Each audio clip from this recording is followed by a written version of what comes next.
Bienvenue, aujourd'hui on se plonge dans une analyse assez pointue.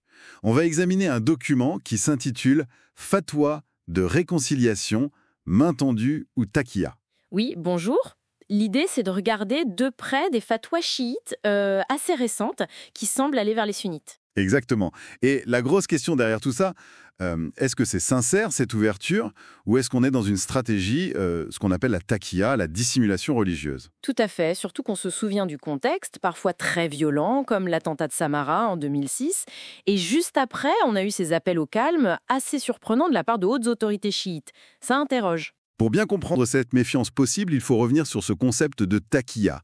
Qu'est-ce que c'est exactement? Alors, la taqiya, au fond, c'est l'idée de prudence, de précaution. C'est une notion qui a une base dans le Coran, avec l'histoire d'Ammar ibn Yassir. Ah oui, l'idée qu'on peut dissimuler sa foi sous la contrainte extrême, le danger de mort. Voilà, l'ikra. Et ça, en soi, c'est admis par quasiment tous les courants musulmans, y compris sunnites, comme une permission en cas de danger vital. Mais alors, où est la divergence avec le chiisme? Disons que dans le chiisme, qui a souvent été une minorité persécutée au fil de l'histoire, la taqiya a évolué.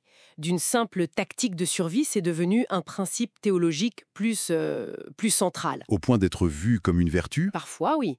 Il y a même un hadith chiite assez connu qui dit « Celui qui n'a pas de taqiya n'a pas de religion ». Bon, c'est une formule forte, évidemment. Et c'est cette importance, cette extension du concept qui nourrit la critique sunnite. Exactement. Certains courants sunnites y voient une forme de duplicité, presque institutionnalisée, surtout quand on parle de la taqiya muderati. C'est-à-dire? La taqiya dite de complaisance ou de conciliation, elle est parfois perçue comme de l'hypocrisie, le nifaq. Du coup, ça crée un doute fondamental sur la sincérité, même quand les paroles semblent aller dans le bon sens. D'accord, c'est plus clair.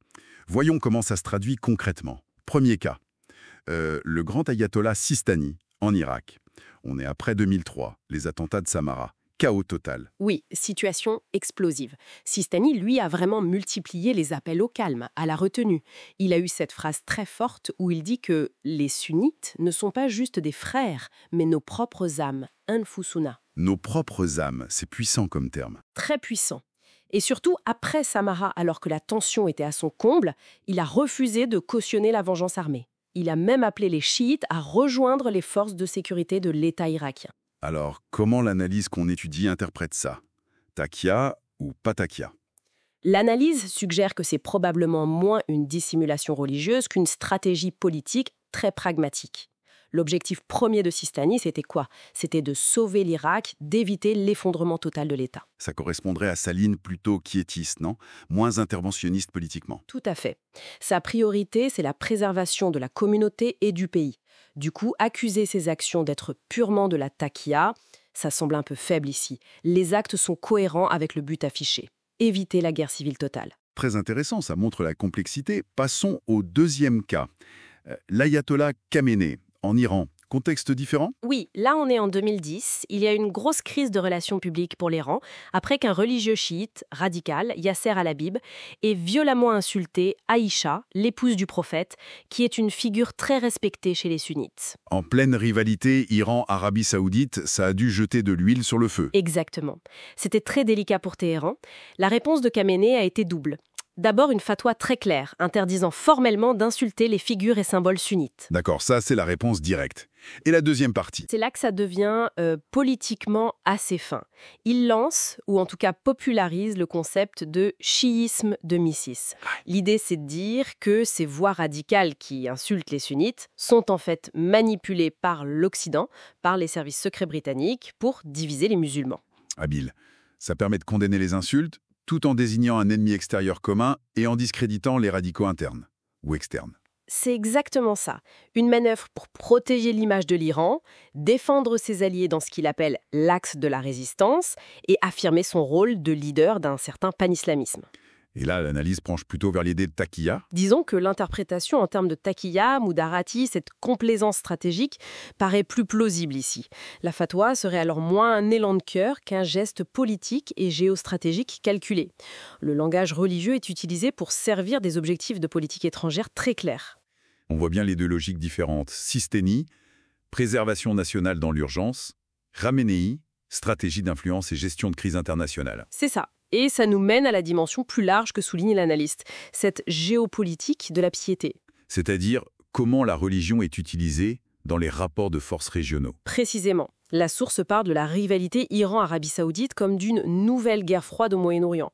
Et dans cette guerre, le sectarisme devient un outil. Un levier politique. Oui. L'Iran utilise un discours d'unité islamique pour, disons, masquer ou légitimer son expansion d'influence.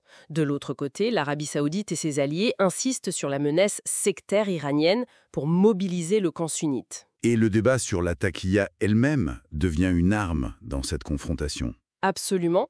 Accuser l'autre de taqiya, c'est une manière de le discréditer, de saper la confiance. Ça fait partie de la guerre de l'information entre Riyad et Téhéran. Donc, si on essaie de synthétiser, ces fatwas de réconciliation, qu'est-ce qu'on doit en retenir principalement?